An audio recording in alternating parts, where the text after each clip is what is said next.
இந்த செஷனை வந்து நீங்கள் ஃபுல்லாக கவனிங்க. நான் வந்து இடையில வந்து உங்களுக்கு வந்து எந்த டாப்பிக்கெலாம் வந்து லாஸ்ட் இயர் ஓகேங்களா நம்ம டிஎன்பிஎஸ்சி கேள்வி கேட்டிருந்தாங்க, அப்புறம் டிஎன்பிஎஸ்சி வந்து அதிகமாக ஃபோக்கஸ் பண்ண ஏரியா எந்த ஏரியா ஓகேங்களா. ப்ரிலிம்ஸ் பாயிண்ட் ஆஃப் வியூவில் ஆல்ரெடி வந்து நம்ம வந்து படிச்சிருப்போம் ரீசனிங் டாபிக்ஸ். அதுக்கப்புறம் மெயின்ஸுக்கு நம்ம வந்து எப்படி வந்து நம்ம வந்து ப்ரிப்பேர் ஆக போகிறோம், அதுக்கான ஷார்ட்கட் என்ன, ட்ரிக்ஸ் என்ன, அந்த பேஸ் மெத்தட் என்ன, அதை வந்து நம்ம வந்து ஃபுல்லாக பார்க்கலாம் ஓகேங்களா.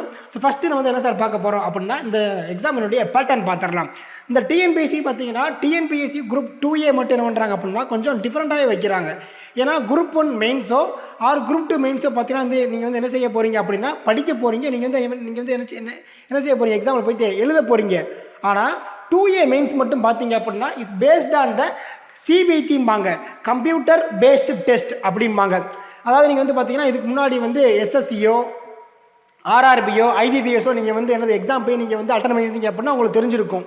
அதாவது கம்ப்யூட்டர் கொடுத்துருப்பாங்க, உங்களுக்கு மவுஸ் கொடுத்துருப்பாங்க, நீங்கள் வந்து நினச்சி கொஷின் மாற்றி நீங்கள் என்னது ஃபிக்ஸ் பண்ணிட்டே போவீங்க உங்களுடைய ஆப்ஷன்ஸை பார்த்து ஓகேவா. சொந்தமாக உங்களுக்கு கொடுத்துருப்பாங்க, அதானது சிபிடிம்பாங்க, computer based test. Okay sir எப்படி சார் ஃபஸ்ட் வந்து கொடுத்துருக்காங்க பேட்டர்ன் அப்படின்னா, சார் நீங்கள் TNPSC group 2O R 2A படிக்கிறீங்க அப்படின்னா எல்லா விதத்துக்கும் இருக்கக்கூடிய ஒரு காமன் எக்ஸாம் யாருன்னா தமிழ் எலிஜிபிலிட்டி, அதான் பேப்பர் 1 அப்படிம்பாங்க. இந்த தமிழ் எலிஜிபிலிட்டி பார்த்தீங்க அப்படின்னா நம்மளுடைய 10th லெவலில் தான் வந்து கொஷின் கேள்விகள் கேட்குறாங்க. மொத்தம் பார்த்தீங்க அப்படின்னா எத்தனை மார்க்ஸ் இருக்குன்னா அத்தனை மொத்தம் 100 மார்க்ஸ் நமக்கு கொடுத்துருப்பாங்க. இந்த இடத்துல மேக்ஸிமம் வி ஹேவ் 3 hours இருக்கும். இந்த இதில் இது வந்து உங்களுடைய எலிஜிபிலிட்டி மட்டும்தான். இதில் நீங்கள் எடுத்து மார்க் ஃபுல்லாக எடுத்தால் ஆனால் உங்களுக்கு வந்து கவலை இல்லை, மார்க் வந்து கம்மியாக எடுத்தால் ஆனது நீங்கள் வந்து ஒரு 40 மார்க்ஸ் எடுத்தால் நீங்கள் கிளியர், அவ்வளோதான். நீங்கள் 40ஓ 45ஓ ஆர் 50ஓ ஆர் 100 எடுத்தானது இந்த இருக்கக்கூடிய மார்க் எதுவுமே உங்களுடைய ஃபைனல் ரிசல்ட் வந்து ரிஃப்ளெக்ட் ஆக போகிறது இல்லை ஓகேங்களா. ஸோ இதை வந்து எப்படி எழுத போகிறீங்கன்னா தமிழ் எலிஜிபிலிட்டியை வந்து நீங்கள் வந்து கைப்பட நீங்கள் எழுத போகிறீங்க is based on the descriptive type ஓகேங்களா. ஸோ நம்மளுடைய போஸ்டிங்கை தீர்மானிக்கக்கூடியது யாருன்னா அதான் யார், இந்த பேப்பர் 2 ஓகேங்களா.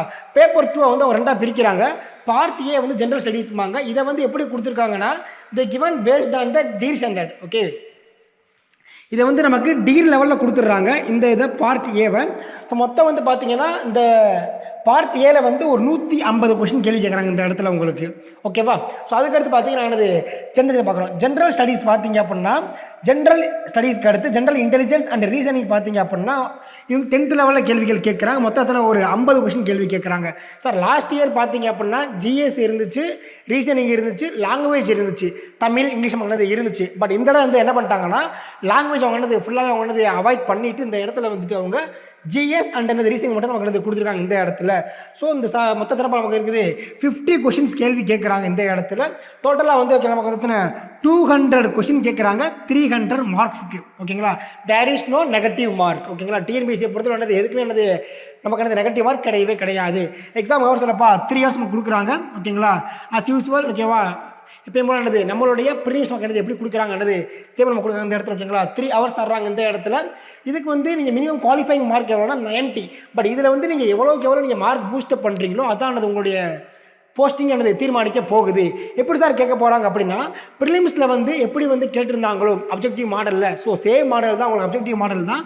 இது நீங்கள் என்னது கைப்பட நீங்கள் என்னது எழுத வேண்டிய அவசியம் இல்லவே இல்லை ஓகேங்களா. ஸோ பார்க்கலாமா. இதுக்கான சிலபஸ் என்ன சார் கொடுத்துருக்காங்க அப்படின்னா டோட்டலாக வந்து ஒரு 27 டாபிக் கொடுத்துருப்பாங்க நமக்கு 10th லெவலில் ஓகேங்களா. So analogy, classification, coding and decoding, calendar, word building, symbolic என்னது operations, then permutation, combination, calendar, dice unit நமக்கு வந்து மொத்தம் ஒரு 27 டாபிக் நம்ம கொடுத்துருப்பாங்க. இந்த 27 டாப்பிக்கில் பார்த்தீங்க அப்படின்னா நம்ம ஏற்கனவே வந்து ப்ரிலிம்ஸில் நீங்கள் படிச்சிருக்கக்கூடிய டைஸாக இருக்கட்டும் ஓகேங்களா, ஆல்ஃபா நியூமரிக் இதுக்குள்ள ரீசனிங்காக இருக்கட்டும், லாஜிக்கல் ரீசனிங்காக இருக்கட்டும் ஓகேங்களா, பெல்டலேஷனாக இருக்கட்டும், அதெல்லாம் வந்து நீங்கள் வந்து ஆல்ரெடி வந்து ப்ரிலிம்ஸில் நீங்கள் படிச்சிருப்பீங்க ப்ரிலிம்ஸில். ஸோ மெயின்ஸில் வந்து நீங்கள் என்ன சார் படிக்க போகிறீங்க, அதோடைய அட்வான்ஸாக படிக்க போகிறீங்க இதை நீங்கள் ஓகேவா. ஸோ பார்க்கலாம் பண்ணிக்க நம்ம. ஸோ ஒவ்வொன்றா பார்த்துடலாம். ஃபஸ்ட்டு நீங்கள் மெயின்ஸ் படிக்க போகிறீங்க அப்படின்னா ஒரு 2 சோர்ஸ் வந்து ரொம்ப ரொம்ப இம்பார்ட்டன்ட். அந்த 2 சோர்ஸ் யாரெல்லாம் சார் அப்படின்னா முதல் புக்கு யாருன்னா verbal and non verbal reasoning by RS Agarwal ஓகேவா. இந்த ஆர்எஸ் அகர்வால் புக்கில் தான் பார்த்தீங்க அப்படின்னா நம்மளுடைய சிலபஸில் ஒரு 85% நமக்கு இந்த புக்கை நமக்கு கவர் பண்ணி கொடுக்குது இந்த இடத்துல ஓகேங்களா. ரிமைனிங் இருக்கக்கூடிய calendar, permutation and combination topics ஓகேவா, டிஸ்டன்ஸ் அண்ட் டைரக்ஷன்ஸ் ஓகேங்களா. ஸோ அவங்களாம் பார்த்தீங்கன்னா வந்து எந்த இருக்காங்க குவான்டிடேட்டிவ் ஆப்டிடியூட் ஓகேவா அப்படின்றது இந்த புக்கில் இருக்காங்க. அப்போ நீங்கள் என்ன புக்கை படித்தா போதுமானது, ஆர்எஸ்எல் புக்கு நீங்கள் படித்தா போதுமானது. திரும்பவும் சொல்கிறேன், மெயின்ஸுக்கு வந்து நமக்கு ஸ்கூல் புக் மட்டும் என்னது பத்தாது ஓகேங்களா. ஏன்னா டிஎன்பிஎஸ்சி என்ன செய்வாங்க அப்படின்னா நமக்கு என்னது தெளிவாக சொல்லிட்டாங்க, ஜிஎஸ் வந்து டிகிரி லெவலில் அவங்க வந்து ரீசனிங் வந்து என்ன தான் 10th லெவலில் கொடுத்துருந்தாலும் அவங்க போகக்கூடிய லெவல் வந்து எங்கே போகிறாங்க, நமக்கு வந்து maximum TNPSC focusing on RS Agarwal book தான். ஓகேங்களா? ஸோ இந்த இதில் வந்து நமக்கு 85 நம்ம கவர் ஆயிரும். இதில் நமக்கு ஒரு 10% நமக்கு கவர் ஆயிரும். ரிமைனிங் இருக்கக்கூடிய 5% வந்து எதில் கவர் ஆகும் அப்படின்னா அரிகண்ட்னு ஒரு புக் இருக்குது. ஓகேங்களா? அதில் உங்களுக்கு ஃபுல்லாக நமக்கு கவர் ஆயிரும் இந்த இடத்துல. ஓகேங்களா?